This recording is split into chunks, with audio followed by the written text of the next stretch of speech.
Yepe, ¿cómo va? ¿Qué tal? En una edición beta del podcast porque estoy entre cajas de mudanza, pero bueno, nuestro público lo reclama y no podemos dejar de grabar. Así que si les muestro acá alrededor mío, estoy tapado de cajas, pero bueno, vamos a hacer este capítulo que tenemos varias cosas para comentar y varias cosas para decir. Paso los días escuchando la idea, la magia de la IA nos muestra el porvenir. Con cada episodio. Así que bienvenidos una vez más al episodio número 5 de Lead AI, el podcast de Lidaki, donde trabajamos en contarles cosas sobre inteligencia artificial de una manera bastante bajada a tierra y práctica, esperando que les sirva este tipo de noticias y las puedan aplicar a sus negocios. Hoy vamos a empezar con tal vez la gran pregunta o el gran tema de estos últimos años, del crecimiento de la inteligencia artificial en estos últimos años. La verdad que nosotros, desde Cliengo, venimos trabajando con iniciativas de IA distintas y bueno, tuvimos algunas más exitosas, otras no tanto, y a lo largo de los años fue evolucionando y de repente la inteligencia artificial, bueno, todo lo que hablamos en este podcast, todo lo que estamos viendo, la inteligencia artificial explotó y dio un salto enorme, cualitativo, cuantitativo, bueno, como lo quieran ver, y todo eso se debió a los grandes modelos del lenguaje, a los Large Language Models. Hasta este momento se venía usando otro tipo de modelos, pero de repente esto fue como el disparador de una mucha mayor efectividad, una mucho mayor uso práctico de estos modelos y una mucho mayor confianza que le podemos tener a los modelos a partir de el desarrollo de estos grandes modelos del lenguaje. Pero lo escuchamos decir, lo escuchamos mencionar, pero ¿de qué hablamos, Yepe, cuando hablamos de grandes modelos de lenguaje? Bueno, particularmente los grandes modelos de lenguaje o LLM, como se los conoce popularmente también por sus siglas en inglés, básicamente son modelos que están entrenados principalmente como con una característica que es tratar de predecir cuál es la próxima secuencia de caracteres que debería darse dada una secuencia anterior. Así como parece muy básico, digamos, eso llevado al extremo y tomando el conocimiento de prácticamente todo Internet y la cantidad de millones de textos que existen ya prescritos por seres humanos, lleva a que el modelo tenga, o sea, básicamente es una red neuronal, digamos, hay un montón hay un montón de formas de lo que tiene que ver con modelos de inteligencia artificial. Hace poquito, ya continúo, pero digo, hace poquito me reía porque me crucé con un compañero que habíamos cursado inteligencia artificial en la facultad.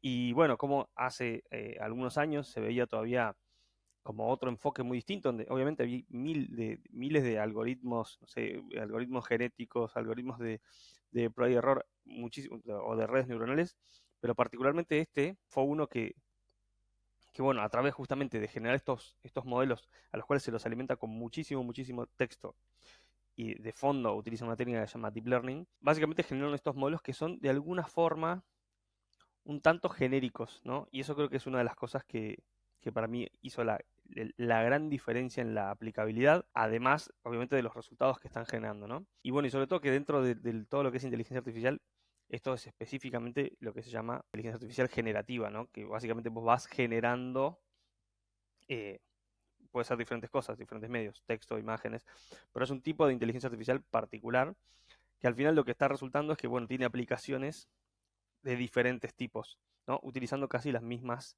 técnicas de fondo.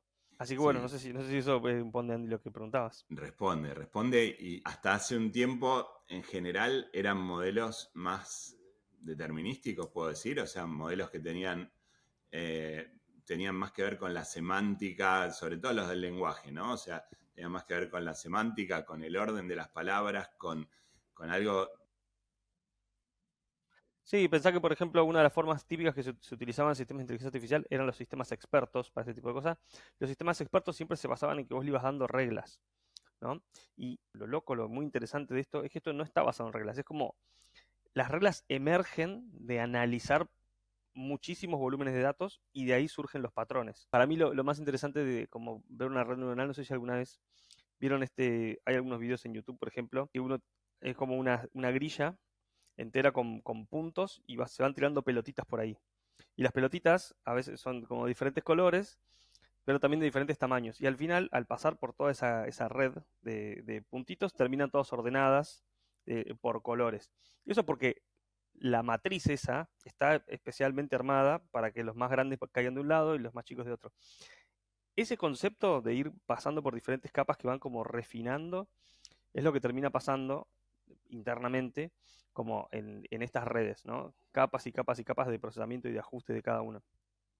Entonces, ahí finalmente lo que termina pasando es esta, ¿no? Esta cosa que decíamos, esta coherencia y estos patrones que emergen, que no son de reglas que uno le dice previamente, sino de observación. En el año 2017 se publicó un paper que fue, creo que, determinante justamente para lo que fue después la evolución de este tipo de IA, que se llamó Attention is All You Need. Se desarrolló dentro de Google, dentro del departamento de research de Google, y hablaba específicamente del modelo de Transformers, que para los que tienen mi edad nos remite a un dibujo animado, un anime de aquella época, pero hoy refiere a una nueva forma de analizar la información y de procesar la información. Sí, y exactamente, eso fue como la revolución y que apareció, digamos, había diferentes técnicas de cómo analizar y procesar datos, sobre todo de vuelta en esto que tiene que ver con las redes neuronales, y ese fue uno en donde se empezó a hacer la diferencia fuerte, ¿no? De hecho, lo más interesante que sigue pasando es que esa estructura hoy en día se sigue utilizando, digo, originalmente era por ahí para texto, pero se está utilizando muchísimo para lo que es generación de audio, de imágenes y ahora más recientemente de video también. Es una técnica que, bueno, que sinceramente sí, está revolucionando muy fuerte toda la industria de inteligencia artificial. Yo le pedí a ChatGPT que me ayude a explicar o a entender en realidad Transformers con alguna metáfora, y lo que me dijo es: imagina que estás en una sala llena de personas conversando, cada persona representa una palabra en una oración. En lugar de que están hablando una detrás de la otra, todas las personas están hablando al mismo tiempo, pero cada una está atenta a la que todas las otras personas están diciendo. Cada persona puede ajustar su mensaje basándose en lo que va escuchando de los demás. En definitiva, esto es lo que hacen los Transformers. Cada palabra en una oración presta atención a las demás, permitiendo entender el contexto completo de la conversación. Es difícil de entender o de imaginarse, ¿no? Como, bueno, esto, la red neuronal donde todo está conectado con todo y todo mira a todo. Y la palabra atención se refiere a que mira a las partes principales o las partes que ya sabe que son core de la oración. Sí, realmente es bastante complejo, o sea, de explicarlo deberíamos como sentarnos en un video específicamente sobre eso. A ver, yo creo que lo más importante acá de todo este modelo de Transformers, porque también había otros modelos que, bueno, al final también lo más importante termina siendo qué tan efectivo termina siendo en la materia de aplicación de esto. Y lo que termina dando, sobre todo, mucha efectividad en este caso, es, de vuelta, para mí, y el mayor impacto que tiene es lo genérico que termina resultando esta solución. ¿No? Porque, y otra cosa que también termina pasando con todos estos modelos es las capacidades emergentes que se van dando cuando uno suma más y más y más y más capas al modelo. Digo, desde los primeros modelos con estos transformers que había, se empezó a ver como que empezabas a generar texto que tenía un poco de sentido, ¿no? Las primeras versiones, cuando veíamos GPT-1, GPT-2, ya fue como, qué interesante cómo está empezando a generar algo que empieza a tener una coherencia. Y eso simplemente se le agregaron más capas, más capacidad de procesamiento, más y más y más, y empezamos a generar ya oraciones y contextos y textos que tenían sentido, ya hasta el punto esto de poder hacer una pregunta y que la respuesta estuviera relacionada y en sentido a esa pregunta. Entonces, y ahora lo que se está viendo y llevando este modelo de vuelta más al extremo es que si le seguimos agregando más capas y esos segmentos, esos tokens, ¿no? Que hemos explicado que eran pedazos de palabras, ahora le sumamos a eso pedazos de imágenes, pedazos de audio, pedazos de video, termina funcionando de vuelta la misma tecnología. Y bueno, lo que venimos viendo hace muchos tiempos es que lanzan una versión con una cierta cantidad de parámetros o de estas redes neuronales. A los, Al año lanzan otra que ahora tiene 10 veces más parámetros que la anterior. Y así, y ahora otra más con otra vez 10 veces más. Entonces empiezan a aparecer esas capacidades como emergentes de conectar una red de tantos puntos, ¿no? Como esto el ejemplo que vos dabas de que estaban todos escuchando lo que estaba cerca, que empiezan a aparecer cosas nuevas, ¿no? Que quizás al principio podías armar una oración, pero ahora puedes armar un libro. Y esas son capacidades emergentes que están apareciendo. Hace muy poquito, con todo lo que es generación de video, también están demostrando cómo se empieza a hacer algún video que tiene algún sentido, parece que hay un perro que se mueve, y cuando le sumas, sí, lo mismo, pero le sumas más capas y más procesamiento, de repente ya es un perro que interactúa con un bloque de nieve, ¿no? Entonces, eso creo que es sobre todo lo más interesante que nos tenemos que dar, porque también en algún punto nos lleva a pensar, bueno, ¿esto qué es? Agregarle más y más y más capas de procesamiento hasta ver hasta dónde llega. Y eso es parte de la pregunta que nos estamos haciendo todos, toda la industria, ¿no? Digo, ¿hasta dónde puede llegar simplemente agregándole más y más y más capacidad de procesamiento? De ahí el valor de Nvidia, que hoy es la segunda compañía más valiosa del mundo en cuanto a evaluación de mercado, Ujú. porque en definitiva, bueno, es el que vende el pico y las palas de esta fiebre del oro de la inteligencia artificial, y entendemos que por ahora cuanto más procesamiento, más fierros le tires al problema y más cantidad de entrenamiento. Pareciera que crece, pareciera que sigue creciendo.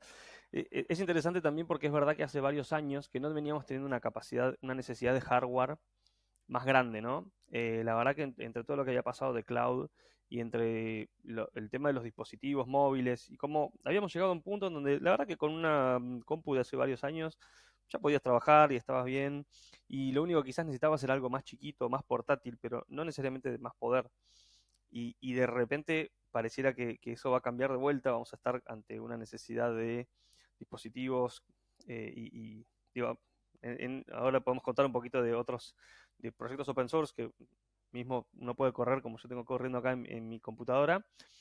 Y bueno, ya no es lo mismo. Digamos, la mayoría de los proyectos que pueden existir en el mundo yo lo puedo correr en mi computadora, y ya cuando empezás a hablar de una red como Llama 3, que hoy en día es descargable y es open source, sí, la puedo ejecutar en esta misma compu, funciona un poco lento, tiene una capacidad impresionante, digamos, al estilo casi podría decir GPT-4, yo ya estoy interactuando, pero no funciona tan bien. Básicamente para hacer una prueba real tuve que usar mi otra computadora que tengo acá con una placa de video de gamer, y con una RTX 3080 funciona mucho más rápido, ya funciona casi a un nivel de tiempos de velocidad casi de un GPT-4, en un modelo open source que no está conectado a nada, pero empieza a aparecer de vuelta una necesidad de hardware, digamos, porque otra vez se desbloquea como otro nivel, y todo esto de inteligencia artificial yo creo que nos va a hacer requerir todo lo que no vayamos a consumir contra la nube, lo que queramos tener local, vamos a tener de vuelta una necesidad de hardware, y bueno, por eso el tema de Nvidia, ¿no? También. De hecho, ya lo hablamos en otros episodios, pero justo la semana pasada lanzó Apple Intelligence, y también el approach que tuvo, el enfoque que eligieron es de modelos locales, ¿no? Ellos armaron un modelo que corre localmente, de nuevo, por temas de privacidad, por temas de latencia, de tiempo de respuesta. Y después, a su vez, le dan la opción al usuario de conectarte, por ejemplo, con la API de ChatGPT. Pero la primera opción o la primera respuesta que ellos dan para la mayor parte de las cosas, también con un modelo genérico que después se puede customizar para ciertas aplicaciones, pero es correr localmente en los dispositivos. Además que, bueno, son una compañía eminentemente venden hardware, y supongo que a nivel negocio también siempre les conviene generar la necesidad de hardware más potente, ¿no? Sí, sí, incluso pensando también en su segmento de mercado, ¿no? Digamos, y que los dispositivos móviles tienen muchísima información personal. Sí, digamos, jugar con esto, por lo menos después veremos, ¿no? Qué tanto realmente regulan, qué tanto se corre en cloud, qué tanto se corre local. Dicen que van a avisarte cada vez que algo tenga que hacer que vaya a correr en cloud. Pero bueno, eso lo iremos viendo con el tiempo. Lo que sí es verdad, de vuelta, que esta necesidad de hardware evidentemente va a empezar a ser con estas habilidades que hoy en día vuelven a depender del hardware, em, es, es un punto importante para los dispositivos. Pero bueno, quería hacer solamente una cosita más, esto de, se los recomiendo para cualquiera que quiera probar, Olama, que es OLLAMA. Ahí pueden descargarse modelos open source. La verdad que es súper sencillo. Tiene versiones para Mac, Windows y Linux. Y básicamente se descargan el programa y después pueden correr un montón de modelos que son open source. Básicamente la instalación es súper, súper simple. Y bueno, me parece interesante si alguien tiene ganas de investigar un poco. Una vez que termine de instalarse, se abre una pequeña consolita y uno puede escribir. Y funciona prácticamente igual. Yo lo estoy viendo funcionar a esto, al nivel. Es uno de los open source más conocidos y de mejor performance que hay hoy. Pero en una computadora tradicional funciona. Un poquito más lento por ahí de lo que es GPT-4, pero funciona. Y si tenés una computadora con GPU, o sea, con una placa de video, que son procesadores que están mucho más dedicados para hacer un montón de cuentas que necesitan hacer justamente las redes neuronales, funciona realmente muy bien. Y de vuelta, uno puede no tener necesidad de caer solamente en OpenAI o en modelos que están hosteados en la nube, ¿no? Nada más. Es interesante lo que decís y me lleva a otro tema. El fondo de inversión Andreessen Horowitz hace poquito publicó un listado o un estudio, mejor dicho, de cómo están usando las empresas lo que se llama Enterprise AI. O sea, dentro de la compañía, dónde están invirtiendo, dónde los, digamos, CTOs, CIOs están poniendo su foco y están invirtiendo más en inteligencia artificial. Y open source es definitivamente uno de los puntos principales. Les voy a compartir este estudio de Andreessen Horowitz que está muy interesante, donde podemos ver dónde están priorizando las empresas la inversión en inteligencia artificial. Este es el estudio que presentó Andreessen Horowitz de cómo están usando las empresas la inteligencia artificial. Te decía, open source es un elemento importante, pero me parece que vale la pena revisarlo. El primer punto es bastante, si me hubieran preguntado, me parece evidente, los presupuestos de IA generativa están explotando en las empresas. Básicamente 2.5 es lo que se está multiplicando, con lo cual entre 2 y 5x es lo que dicen que se está multiplicando. Y el promedio por empresa, que para 2023 estamos hablando de grandes empresas, ¿no? Era de 7 millones de dólares, está subiendo a 18 millones en promedio por empresa en 2024. Todavía, bueno, hay muchísimo margen para seguir creciendo, pero son velocidades de crecimiento altísimas. Y Jeppe, si querés comentar algo, obviamente metete. En general están sacando los presupuestos desde otras líneas de desarrollo de software, pero me pareció interesante este punto donde la mayor parte de las empresas están invirtiendo, creen que el ROI es positivo, pero no lo saben con certeza, ¿no? Todavía estamos en un momento donde suponen, sospechan que el ROI es positivo, pero no tienen la certeza de que así es. Sí, sobre todo en grandes empresas, digamos, creo que a todos nos atraviesa este cambio de paradigma, pero obviamente que grandes empresas, yo creo que ni siquiera pueden jugarse la carta de no hacer nada, ¿no? Digamos, al respecto. Porque, como comentaba de las capacidades emergentes, de repente hay cosas que esta tecnología habilita que uno por ahí ni se las podía haber imaginado en un principio. Entonces, quedarse de brazos cruzados y no hacer nada es muy riesgoso. Y muchos están con la necesidad de invertir porque es parte de su proceso de research y de mantenerse a la altura de la competencia, ¿no? Digamos, o sea, en este sentido, si la competencia está haciendo algo y vos simplemente te quedaste esperando a ver qué hace, por ahí cuando salga realmente sea muy tarde. Simplemente dedicar tiempo y recursos a lo que es investigación y armado de prototipos de todo esto, efectivamente es algo que hoy en día no pueden dejar de hacer las empresas grandes. Las empresas chicas probablemente puedan tener algún tiempito más, pero tienen que estar muy despiertas porque, no digo quizás en la investigación, pero sí la adopción de herramientas, ¿no?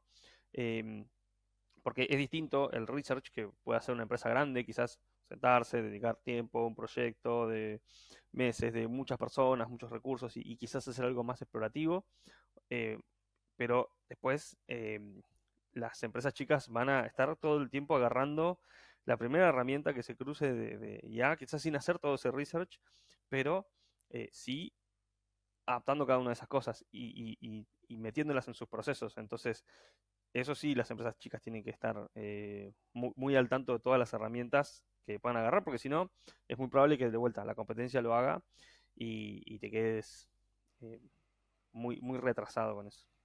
No es opcional entender, no es opcional experimentar. Creo que hoy todas las compañías, nosotros lo vemos desde el IDACI, desde Cliengo, vienen y nos dicen, bueno, queremos implementar algún proceso con IA. Algunos lo tienen más claro, otros no saben bien lo que necesitan, pero saben que quieren empezar a probar. Y bueno, como decimos muchas veces, 2023 fue el año de testeos sin demasiado foco. Salimos todos corriendo o muchos salieron corriendo a analizar, a testear. Pero 2024 es el año donde empezamos a ver proyectos mucho más concretos, con un uso mucho más específico y útil de este tipo de herramientas en todas las empresas, en las empresas de todos los tamaños, y se ven casos prácticos muy interesantes. Y creo que esto es lo que está reflejando también el estudio de Andreessen Horowitz. Sí, y el mercado, ¿no? Digamos también, porque esto que lo mismo que mencionas vos, quizás lo primero que estuvimos viendo en 2023, finales de 2022 y 2023, fue la disponibilización la aparición de una tecnología nueva, pero esa tecnología todavía no había generado productos específicos. Y durante 2023, muchos como nosotros salieron a buscar y a armar qué productos específicos podríamos generar sobre esa tecnología. Y eso es lo que empezó a aparecer y emerger durante 2023, lo cual obviamente en 2024 ya te da un segmento de decir, bueno, esa tecnología está, se construyeron productos que hacen uso de esa tecnología y ahora está el momento de la adopción de esos productos, ¿no? Que además van a seguir iterando y mejorando. Pero digamos, hoy se puede ver la mayoría de los jugadores de tecnología que tenían algún tipo de producto que ya era bastante popular, probablemente hoy ya tiene algo a ese producto sumado con inteligencia artificial. Em, entonces, bueno, eso fue lo que vimos que fue pasando durante 2023 y esos productos van a ir madurando y bueno, de vuelta, ahí es donde vemos ya esta adopción por parte de las empresas. Exacto, y continuando lo que estábamos hablando antes, ¿no? 2024 ya las empresas no solamente están usando los modelos propietarios cerrados de los que ya venimos hablando, ahora vamos a ver cuáles, pero además un 41% de las empresas ya dicen que van a aumentar el uso, ya están aumentando el uso de una mayoría de modelos open source. Sí, y sobre todo, digamos, lo bueno que de vuelta destaco, el AMA 3, que mismo lo pude probar local, la performance, digo, tanto en velocidad como en calidad es muy aceptable para hacer un modelo corriendo local y sobre todo que sabemos que esto va a seguir mejorando. Entonces está buenísimo de vuelta tener la alternativa. Vamos a ver cómo continúa esto porque puede ser que también OpenAI y estas empresas que te dan sus modelos en la nube directamente sigan bajando sus costos, sigan mejorando su performance, sigan haciendo mejoras sobre el tema de privacidad de datos.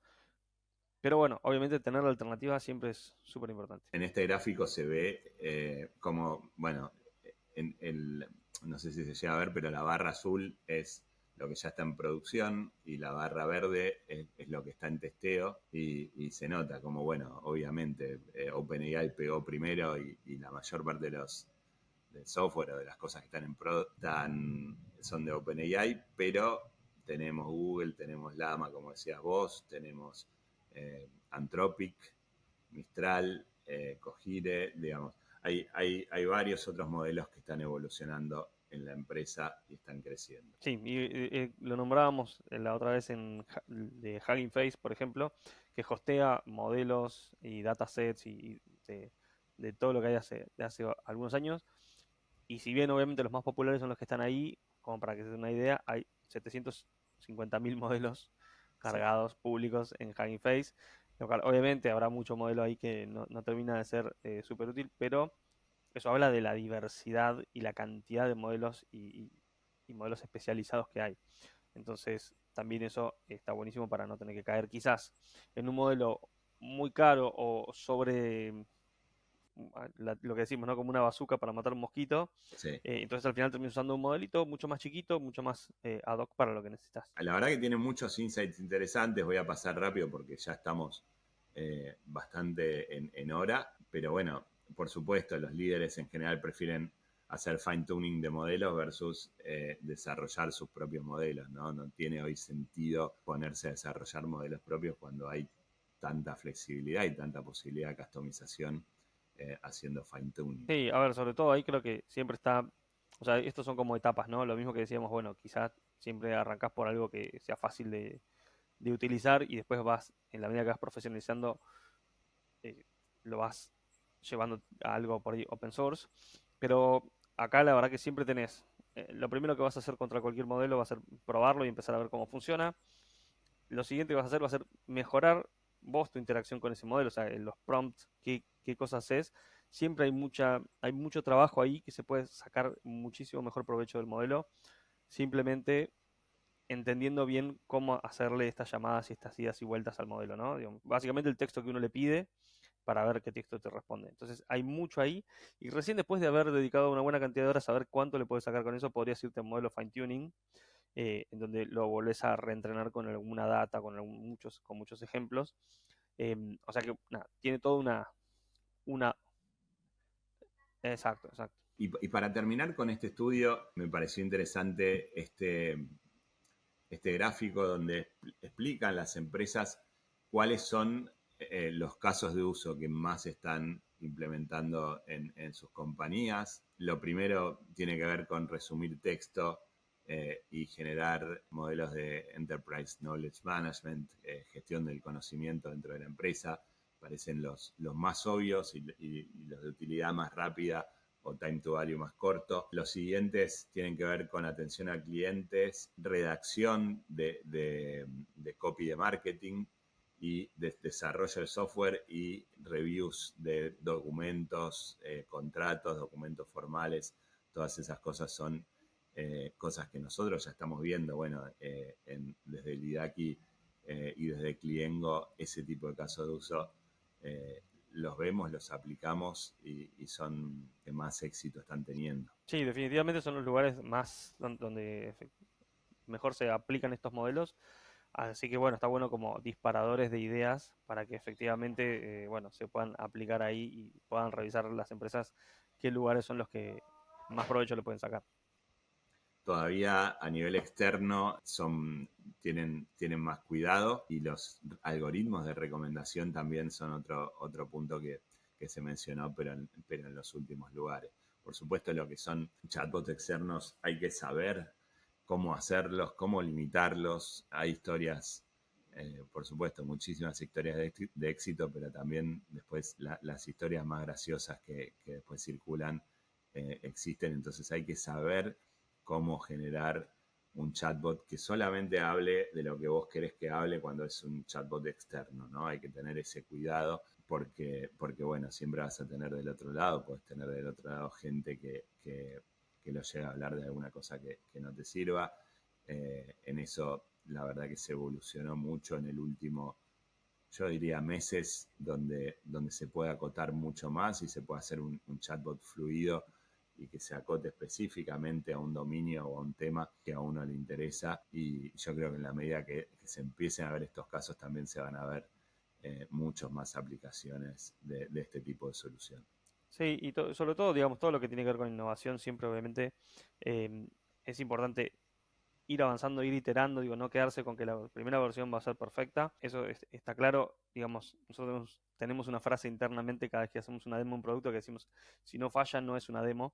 Entonces, básicamente eso, digamos, amigarse con esa situación, ver el potencial y bueno, ir construyendo iterativamente, ¿no? De a poquito, probablemente lo mismo cuando vas a salir con tu producto, quizás este chatbot que vas a poner, no hace falta que lo pongas en tu home principal si todavía no estás viendo, no hace falta que se lo des al 100% de tu tráfico, no hace falta que cambies todo tu proceso a un proceso con inteligencia artificial o que dejes de leer, no sé, el reporte mensual y pases a hacerlo todo con resumen con IA, pero sí que vayas agarrando partecitas, sí que vayas experimentando, sí que te vayas metiendo progresivamente en eso y haciéndole ajustes, ¿no? Es un plan de largo plazo, como es todas las cosas que realmente valen la pena hacer. Totalmente. En algún otro episodio, ya no nos queda tiempo, pero contaremos sobre el IA, el caso nuestro interno que desarrollamos de inteligencia artificial para atender a nuestros propios clientes, que la verdad que está teniendo un éxito muy grande. Hoy más de la mitad de las consultas son atendidas por IA, pero no quiero spoilearlo, vamos a dejar para otro capítulo porque ya estamos pasados de tiempo. Muchas gracias, Yepe, un placer como siempre. Nos encontraremos en la próxima edición de Lead AI. Gracias, Andy, y gracias a todos. Que tengan muy buena semana.